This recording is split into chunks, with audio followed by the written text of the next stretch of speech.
G'day everyone, Paul Stoner, CEO Beginner Scott, and we're here. I'm joined by Russell Cambridge today from the Richmond office. I'm really excited, Paul. We're trying out these new gadgets. Got new microphones on. Apparently send some sort of message to that thing on top of the camera. How was that? We're trying not to let them put us off. Did that make a noise? No idea.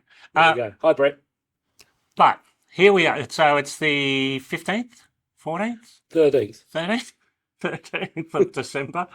And we thought we'd do a bit of a roundup of the year, but more importantly, the market that we think we're walking into next year. Because you've already seen it this month, you're loaded with listings. Yes. They're getting a little bit harder to clear, price reductions or just more communication. And that's maybe that's where we spend our time today, on how those communication levels have risen, how it's working, the process, because everything still is listed for auction but for sale from day one. Correct. Yeah. And we've been talking in the sales training about going to market with everything prepared. So you've done the list, the before you bid, and you've got the contracts ready, and then it's job on from day one. Yeah, look, I think the worst of the market is probably behind us now. There's some stability in place that, you know, we've had rate rises, that it feels like we're going to be in sort of a normal, calmer market. Everyone knows where the rates are, and there might be some adjustments up and down. But I think prices have settled down. They're certainly not on the rise, nice and steady.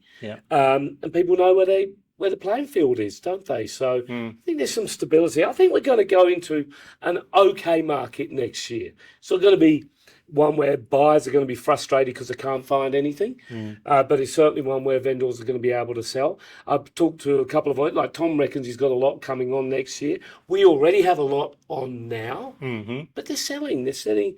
It's actually moved from buyers competing against one another to the houses competing against one another, because there's lots more competition. There is that.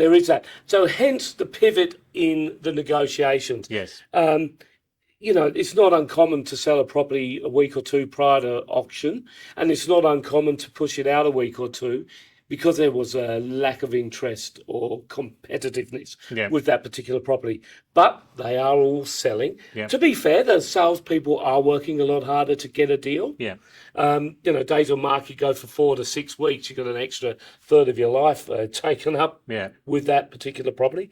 But they've done very well. Paul, we're sitting on about 320, 330 sales for the year. I'm hoping to get to 350. I don't think I'll probably get there, but I reckon you will. You've got the stock. We've got the stock. And we're sitting on 13, which is on the 13th, one a day, which we always aim for, as you know. It's pretty good. So the pivoting side of things you guys have always been very good at. And for everybody watching this digital age, the cycles are so much quicker. So you need to be prepared. And even our training has changed now, where monthly we're talking about what the hot topic is for that month, because you're not stuck in a 3-month cycle anymore. It can be a month, it can be shorter. It's all about flexibility and pivoting, isn't it? Everything is. It's actually about not settling for the status quo. You've got to get the property from listed to sold, and do whatever you have to get that done. It's quite simple, and it can happen quick. Some are going to sit around for a while if you haven't negotiated correctly,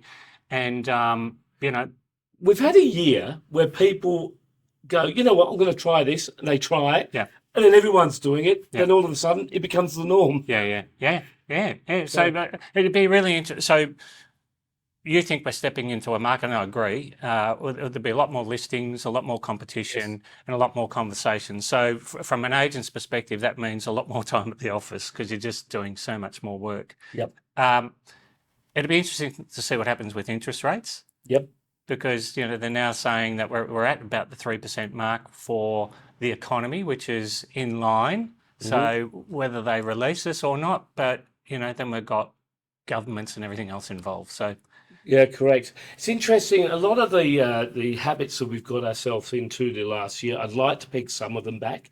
For instance, we don't have auction day on the auction boards anymore. It just says auction. Mm-hmm. And the neighbours are complaining because they want to turn up and have a look, and they're never quite sure when it is. And we say, it's online. They go, don't want to look online, and we'll look at your board. Yeah. So these are the little things that maybe we'll peg back. Yeah. However, it's been working, so. It's hilarious, isn't it? So everything old is new again. Yeah. This market, a lot of us have seen before. So for any of the younger guys watching, speak to the older guys in the room, because these markets where you are flush with properties and you need to negotiate, a lot of people have dealt with it. It actually seems very normal to us. You said normal, and I was sitting here thinking, yeah, that is normal. But as you were saying before, has there ever been a year like the year we've just finished where more people have come up with new ideas, prop tech businesses? Have you tried this? What about this? What about this? Do you want to do this?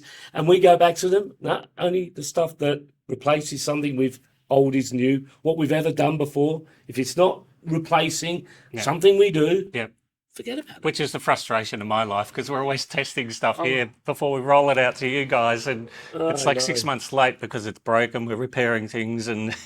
Well, we were talking about that at the Christmas party, weren't we? That people's heads would fall off how many things are thrown your way. Hey, what about this? What about that? And you've got to give it a trial run, because you could be left behind, because one of those 100 things, one of them's going to work. Exactly. It's exhausting. Hopefully you're not all exhausted. It's been a tough year. You guys have done extremely well. You've been here probably more months than not. So congratulations to the team. Everybody have a great break. You all deserve it. Make sure that you have a break. Russell was telling me before, make sure you have a break. 100%. But you need it. Spend some good time with the family, and I know you'll be down the coast, and I'll be down the coast. And it was great to catch up with a number of the officers at the Christmas party last Thursday. Well done on coming. Yep. And can I just say thanks to my team? I've been up here a few times this year. Well done, everybody. You've all put in a massive effort to keep up with the pace, and you've achieved in Richmond the sale a day that we always hope to do. So thank you and well done. And credit to all of you, because you guys do what's needed. You pivot, you change, and it's amazing. So congratulations to you, congratulations team, and have a good break, everyone. Love what you do. Welcome to Mercedes-Benz Toorak. Here at the Home of Luxury, our friendly and knowledgeable team are here to showcase and demonstrate to you the Mercedes-Benz of your dreams. With a remarkable range of demonstrator vehicles here on site in Toorak, why would you choose to buy your next Mercedes-Benz anywhere else? Bookings are essential to secure your VIP test drive experience this weekend, so reach out now. We look forward to welcoming you to Mercedes-Benz Toorak, the Home of Luxury.